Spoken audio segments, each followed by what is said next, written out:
इस कार्यक्रम के पुण्यार्जक हैं श्रीमती भंवरी देवी, श्रीमान मोतीलाल जी जैन, श्रीमती मंजुली देवी, श्रीमती संगीता देवी पापड़ीवाल परिवार देवली, श्रीमती सीमा शाह, श्रीमान ओम प्रकाश जी शाह, ऋषभ शाह, कुमुद शाह, शाह परिवार देवली।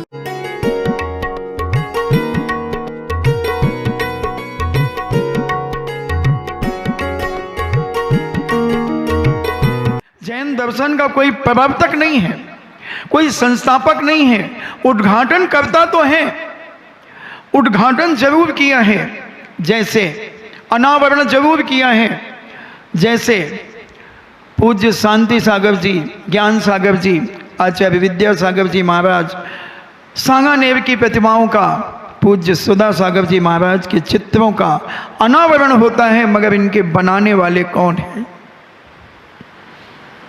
मनोज जी इनके अनावरण कराते हैं, कभी कभी स्वयं भी करने का मौका मिल जाता है, मगर ऐसे ही इन सबको अनावरण जो कभी कभी धूल पड़ गई थी जैन दर्शन के ऊपर, कुछ ऐसी आताताई सत्ताओं के द्वारा हमारे जैन दर्शन को तहस नहस करने का जो प्रयास किया गया और वो धूल में छुप गया, उसको उद्घाटित करने के लिए तीर्थंकरों का जन्म हुआ और तीर्थंकरों ने इस जैन दर्शन की शरण में आकर उस धूल को साफ करके मार्ग प्रशस्त कर दिया।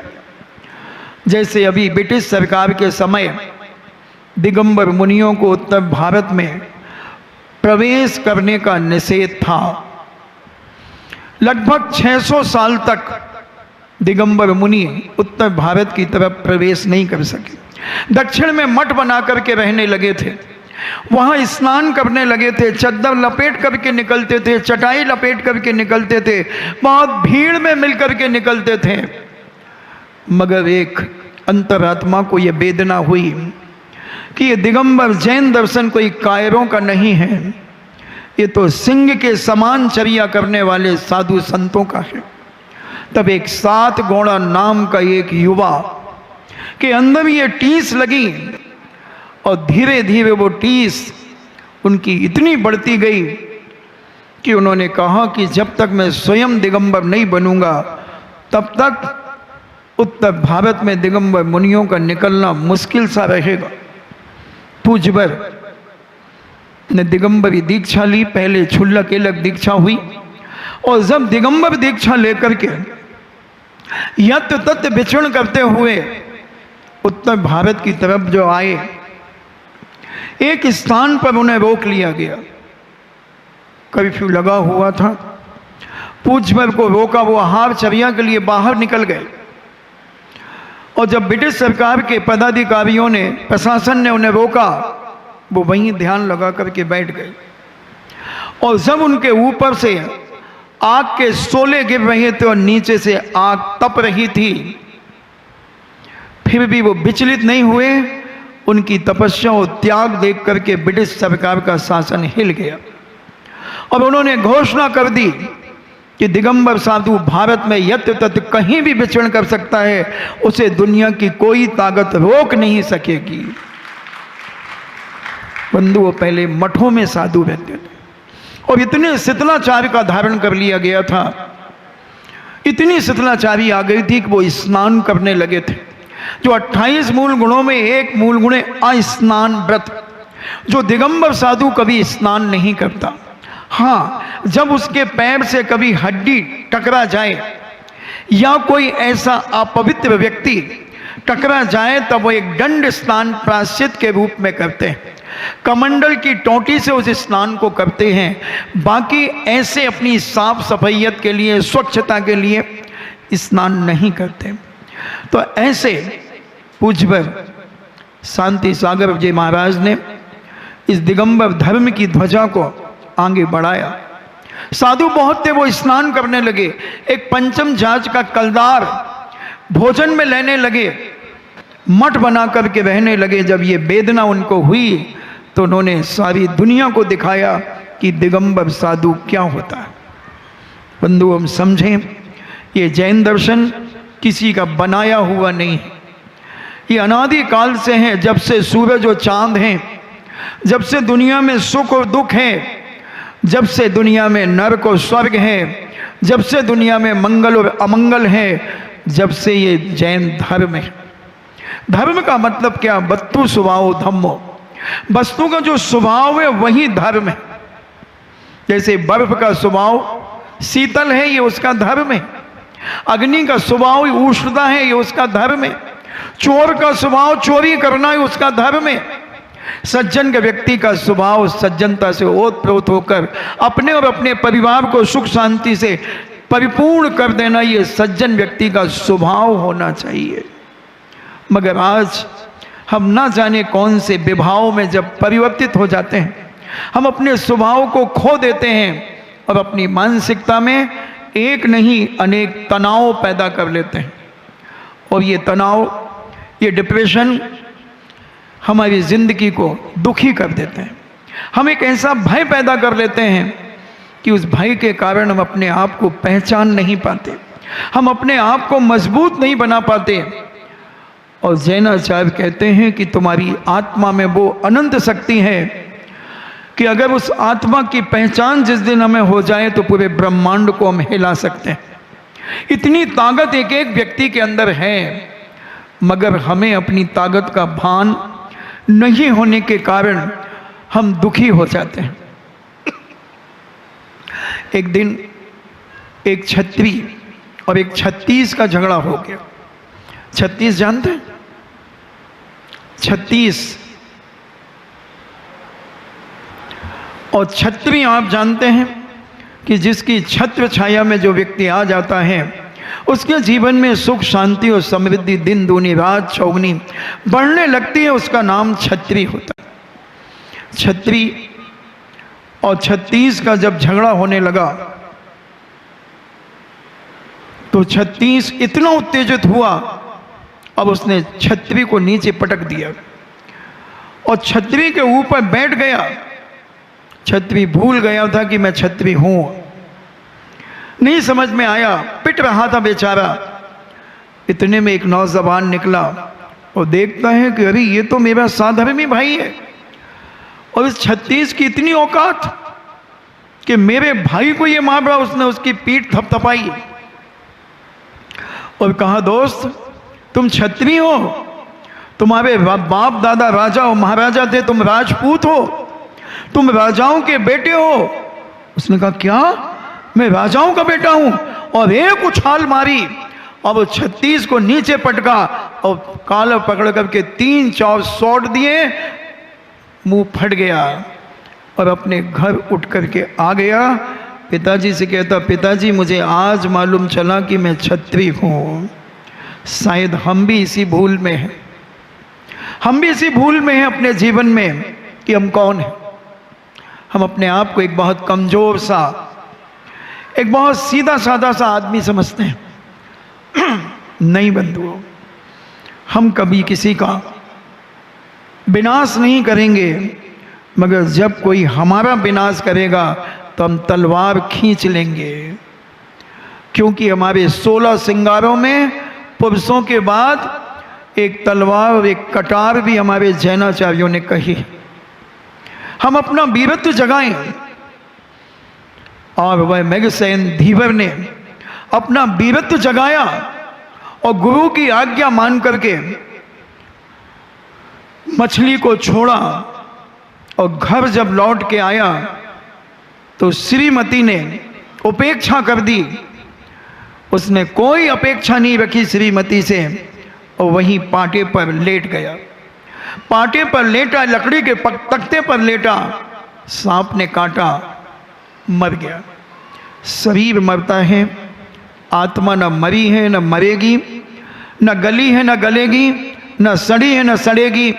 आत्मा सदा शाश्वत रहेगी। मर गया वह पंच नमस्कार मंत्र को पढ़ते हुए।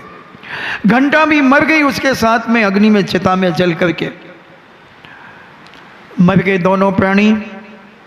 अब क्या होगा, कैसे उनका जीवन का आगे का इतिहास हम समझेंगे, हम सुनेंगे। वह दोनों मर गए। अभी थोड़ी देर के लिए उन्हें मरने दो। मर गए, पहुंच गए होंगे कहीं ना कहीं किसी के गर्भ में। क्योंकि जैनाचार्य कहते हैं कोई आत्मा भटकती नहीं है। एक बड़ी प्रथा चली है कि आदमी अगर अकाल में मर जाता है तो उसकी आत्मा भटकती है। कभी बकरे के रूप में किसी को दिखती है, तो कभी सफ़ेद स्त्री के रूप में दिखती है, कभी कोई कहता है कि वो परेशान कर रहे हैं। बंधु, ये धारणाएं निकाल दें इस चतुर्मास में। ये चतुर्मास निर्णायक चतुर्मास है, तुम्हारे जिंदगी का निर्णय करने वाला चतुर्मास है। तुम्हारे अंदर की सारी फितूरियां, तुम्हारे अंदर बैठो हुआ अनादि काल का मिथ्यात, उसका विनाशक, उसका भंजन करने के लिए ये पूज्य गुरुवर ने तुम्हें आशीर्वाद चतुर्मास के रूप में दिया। हम अपने अंदर कितना मिथ्यात को निकाल सकते हैं, हम अपने अंदर बैठे हुए कितने भय को समाप्त कर सकते हैं, अगर इस चतुर्मास में हमने अपना भय, अपना मिथ्यात और अपने काले कारनामे अगर हमने समाप्त नहीं किए, तो मैं तो यही समझूंगा कि तुम्हारा समय तो खराब हुआ ही हुआ, हमारे भी खराब हुआ है, हमारे भी खराब हुआ है। समझने का प्रयास करना है। और वह दोनों जीव मर गए तो जैनाचार्य कहते हैं, संत महंत भगवंत कहते हैं कि कभी कोई आत्मा भटकती नहीं है, कोई आत्मा नहीं भटकती। बंधु, कितनी निकृष्ट से निकृष्ट आत्मा क्यों ना हो और श्रेष्ठ से श्रेष्ठ आत्मा क्यों ना हो। तो महाराज जी फिर जो एक्सीडेंट में मर जाते हैं, अकाल में मर जाते हैं, वो अपनी आयु को कैसे भोगते हैं? वो कहीं ना कहीं तो भटकेंगे। नहीं, आत्मा तो अकेली होती नहीं कभी। आत्मा अकेली होती है सिद्ध बनने पर, बाकी जब तक वो सिद्ध नहीं बनती तब तक उसके साथ दो शरीर तो लगे ही रहते हैं, एक कारवाण शरीर और एक तेजस शरीर। ये दो शरीर के साथ आत्मा होती है बंधुओं। और केवल ज्ञान में भी परम औदारिक शरीर होता है, और जब संपूर्ण कर्म झड़ जाते हैं तब एक सिद्ध आत्मा बनती है, जो अनंत अनंत काल के लिए सिद्धालय में जाकर के विराजमान हो जाती है। तो महाराज जी ये बताओ कि जो व्यक्ति का बीच में एक्सीडेंट होता, आपके मैगज़ीन बीच में मर गए, सांप के काटने से मर गए, वो कहीं भटक रहे होंगे? नहीं, कहीं नहीं भटकते। ये अपनी धारणाएं छोड़ें। मैं उदाहरण देता हूं आपको। दो मटके लगे हुए हैं जिसमें 50-50 लीटर पानी भरा हुआ है। देखे होंगे आपने, कहीं कहीं मंदिरों में मटके लटके होते हैं। चलो अपन तो अपने इसी पंडाल में लगा लेते हैं, शांति सागर जी महाराज की पंडाल में। दो मटके हमने लगा लिए 50-50 लीटर के, और एक मटके में हमने, दोनों मटके में सुई से एक छेद करवा दिया, और 1 घंटे में या 1 साल में 1 लीटर पानी निकलता है। और आगरा में शरारती बच्चे बहुत हैं, बहुत बदमाश बच्चे हैं। देखो, एक छोटा सा बच्चा चारों तरफ देख रहा है कि पापा मैं भी तो शरारती हूं ना। तो दो मटके लगे हैं, और 1 साल में 1 लीटर पानी उसमें से निकलता है। इतना सूक्ष्म बिंदु उसमें से निकलता है, और निकल रहा था। दोनों मटके 25 साल हो गए थे, और 25 साल में दोनों मटकों का पानी 25 लीटर नीचे निकल गया था।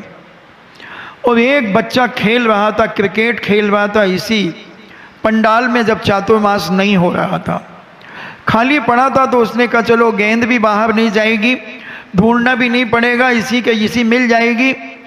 अब उसने गेंद करी तो जो बॉलिंग करने वाला था वो कपिल देव से भी खतरनाक था। तो उसने अपनी बॉलिंग को ऐसे टप्पा देकर के बॉल फेंकी कि वो टप्पा देकर के बॉल सीधे मटके में लगी, और मटका फूट गया। 25 साल पुराना मटका था, और एक साथ उसका पानी धड़ाम से नीचे गिर गया, और दूसरा मटका यथावत रहा। उसका 25 साल पानी और चला। अब मैं पूछना चाहता हूं कि जो उसमें 25 लीटर पानी था वो कहां गया? वो एक साथ नीचे गिर गया, यानी बह गया। उसी प्रकार जिसकी 50 वर्ष की मान लो किसी व्यक्ति की आयु थी, और 25 साल में एक्सीडेंट हो गया, तो 25 साल उसके क्या हुए, जैसे वो पानी एक साथ बिखर गया, ऐसे उसके आत्मा के जो निषेक थे आयु कर्म के, वो इतनी तत्काल इतनी जल्दी भोग लिए। अगर आपने एक पिक्चर देखी हो अमिताभ बच्चन की खून पसीने की, तो उसमें एक टेंट का काम चलता है और एक बावर्ची का काम अमिताभ बच्चन करता है, और वो लौकी को धीरे धीरे काटता रहता है। और उसी समय वो रसोई का जो मालिक आता, बोले क्या कर रहे हो इतनी देर से, फट फट फट फट फट फट करके लौकी काटता है, इन्हें फॉरवर्ड कर देता है वो रील को, तो वो लौकी बहुत जल्दी कट जाती है। ऐसे ही हमारे आत्मा के जो आयु कर्म के निषेक थे वो इतनी जल्दी निकल जाते हैं जैसे वो पानी निकल गया, और वो केवल 2 शरीर लेकर के आत्मा वहां से गमन कर जाती है, एक तेजस शरीर और एक कार्बमाण शरीर। ये 2 शरीर के साथ आत्मा जहां जन्म लेना है उस मां के गर्भ में या किसी त्रिंच के गर्भ में चली जाती हैं, और वहां 3 समय से ज्यादा, चौथे समय के पहले पहले आत्मा मां के गर्भ में चली जाती है। और समय का मतलब है ये एक बार उंगली घुमा दी, इसमें असंख्यात समय हो गए। असंख्यात का मतलब है जिसे साधारण व्यक्ति गिन नहीं सकता। असंख्यात, ऐसी जल्दी इतनी फॉरवर्ड आत्मा प्रवेश कर जाती है, कोई आत्मा नहीं भटकती, न किसी को कोई आत्मा सताती है और न किसी को ऊपरी बाधा होती है। लाखों करोड़ों अरबों में अगर कोई पूर्व जन्म का कोई बैरी ऐसा खतरनाक हो, ऐसा क्रूर कसाई हो, जैसे पारसनाथ का सगा भाई कसाई बनकर के पारसनाथ को 10 भाव तक सताता रहा, और वहां व्यंतर बनकर के उन्हें सताता रहा, एक अपवाद हो सकता है। मगर वर्तमान में कोई दुनिया का देवी देवता किसी को लगा ही नहीं है बंधुओं। क्यों लगेगा? क्या है तुम्हारे पास, क्या है तुम्हारे पास जो कोई देवता आकर के तुम्हें परेशान करेगा? महाराज जी हम बहुत सुंदर हैं, हम बहुत हैंडसम हैं, हम मिस्टर वर्ल्ड में अगर खड़े हो जाएं तो महाराज हम उसमें पट्टा लेकर के आएंगे। मिस वर्ल्ड में अगर हम पहुंच जाएं, बेकार की बातें सब। अगर स्वर्ग की एक देवी यहां आ जाए, सबसे छोटे देवता की पत्नी आ जाए, जो व्यंतर जाति भवनवासी वैमानिक देवता सबसे हल्के देवता माने जाते हैं, छोटी जाति के देवता माने जाते हैं, और जिनकी मात्र 10,000 वर्ष की आयु होती है, अगर उनकी श्रीमतियां देख लोगी ना तो चक्कर खा के गिर जाओगी।